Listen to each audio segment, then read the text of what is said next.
Hiya, welcome to Easy English. Today I'm out in the sun on Brighton Beach and I want the people to tell me what is the best thing about the UK. Now before we get started, if you like Easy English then please don't forget to like and subscribe to us. Here we go.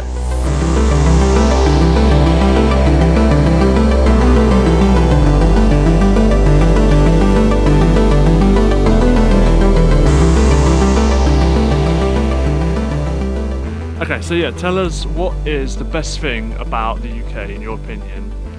The best thing about living in the UK, I mean, it kind of depends where you are, but it's the people. The people? Yeah, I think it's kind of because you get quite nice people and like people that help you out. I'd probably say the people here, everyone's so friendly, like when you go on holiday, it's not always the case. Yeah. Certain parts of the UK, obviously not so much, but that's like everywhere. Everywhere's got the places that are a little bit more about the community. Yeah. And Brighton's really like that. Everyone's so friendly, everyone says hello, everyone wants to chat. What, in your opinion, is the best thing about the UK? In my opinion, the best thing about the UK is, I'm actually going to say two things. Yeah. Pubs. A real old-fashioned English pub with proper English beer and a roast dinner on a Sunday. And the second thing is music. We have a really, really amazing culture for music. Right, tell me now then, just in the Burgundy polo neck. Me? Yeah. What is the best thing about the UK or living here? Probably the beach. Yeah, and the groins. Yeah, the groin. the groin. What's the groin? Tell people what a groin is. The groin is the thing. Is that thing there? The groin is Basically, let me get jump off. What people are stood on right now? yeah. People stop eroding, but You jump off it. Right, come back to the microphone. You've all walked away. What, in your opinion, is the best thing about the UK? For me, it would be the music of my youth. It would be the music we get to grow up with. I love house music, drum and bass, a bit of old school hardcore, acid house. Getting out, going to clubs with your friends, that culture of meeting up beforehand, having fun through the night and then chilling the next day. For me, that's the thing that the UK really drives forward. It's that youth culture, so enjoy it whilst you're young. Yeah, people can give you like directions and stuff. Are you one of those people, if I was a bit lost? I'd help you out. To you? Yeah, if I knew wherever you was asking was, I would help you, yeah. Do you think UK people are approachable then? Yeah, Do they look approachable, do you think? I mean, I'll be honest, sometimes it can, I know it's like never judge a book by its cover, Yeah. but with some people it can be like that, like you can judge someone by their looks. But I think most people you turn to, depending where you are, will help you out and like give you directions if you needed it. Okay, so let's unpack that then. So the first thing you said was about the people, right? And what is it about, what do you mean specifically? Is it the openness, the helpfulness, the politeness? What is it? The openness, the helpfulness, all of it. So especially spirituality down in Brighton. I love that everyone's so open, everyone wants to like help themselves. I say everyone, of course, you can't really generalise, but everyone that I seem to have come across, I feel like it's always a place that I want to be in.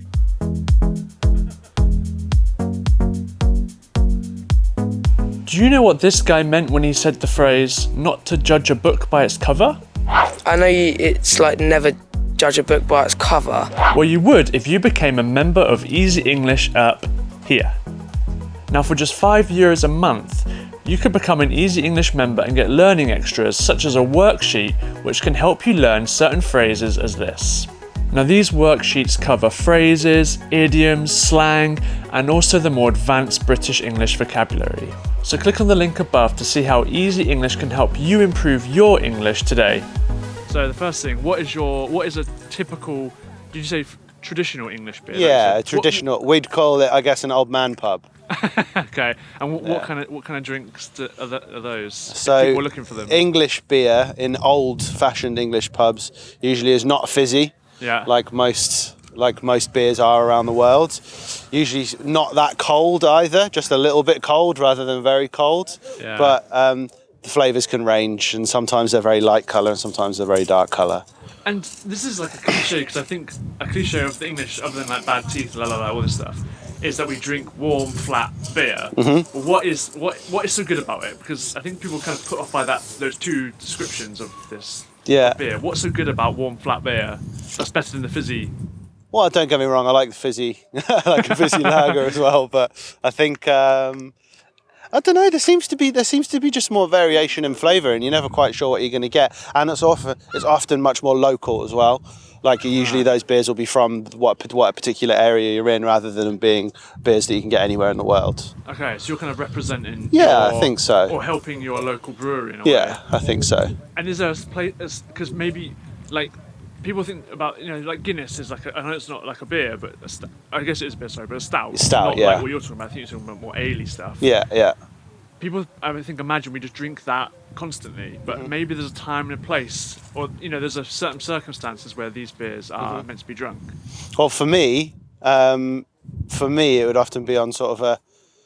To be fair, more in winter time, I think, when you're in it's cold outside, pub's got a fireplace going. Right. Maybe you're playing game of, I don't know, chess or something in the pub, sitting with my dad having a couple of pints. That's in my head when I envisage it being best. Nice. So you don't want to obviously have like an ice cold Pilsner type beer. Yeah, yeah. And you also want something that lasts for the 4-hour game of chess you're playing. Yeah, exactly. So what is it about Brighton, or are there other places which you'd recommend, or places that you say it maybe isn't quite like that?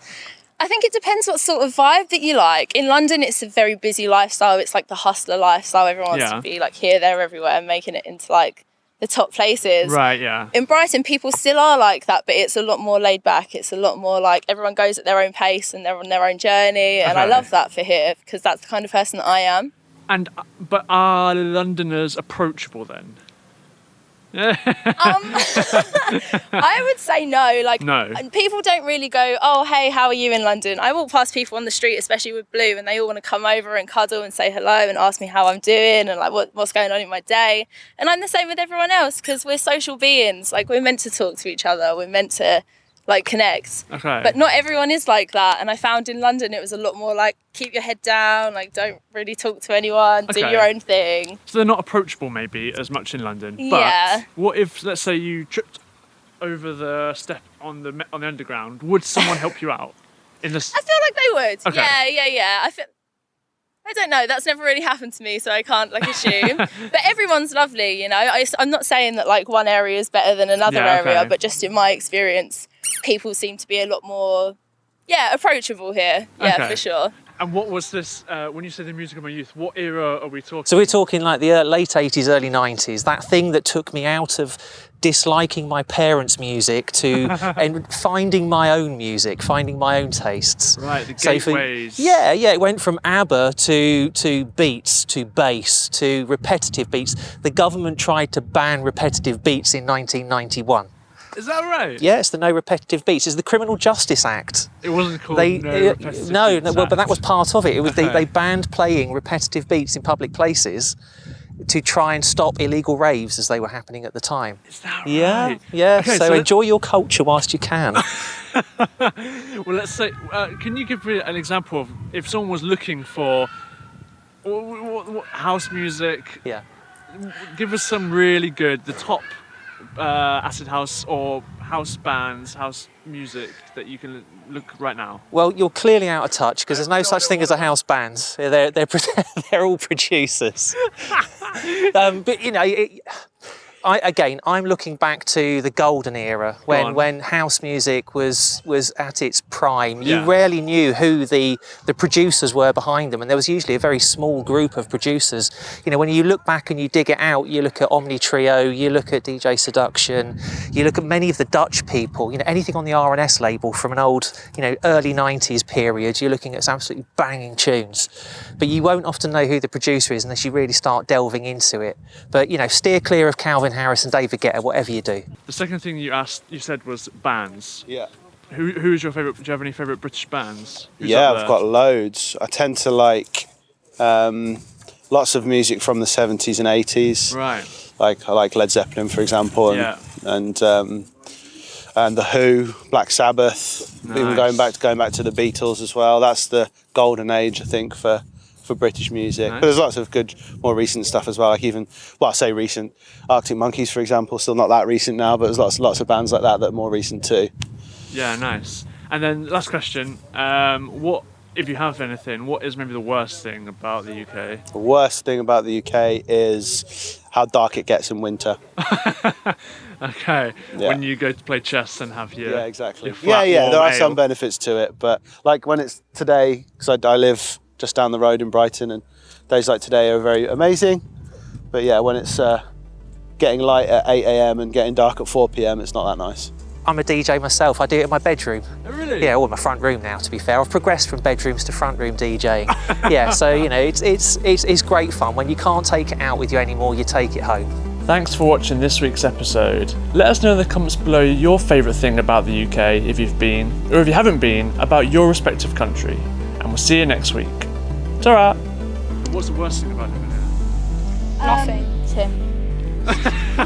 Which one?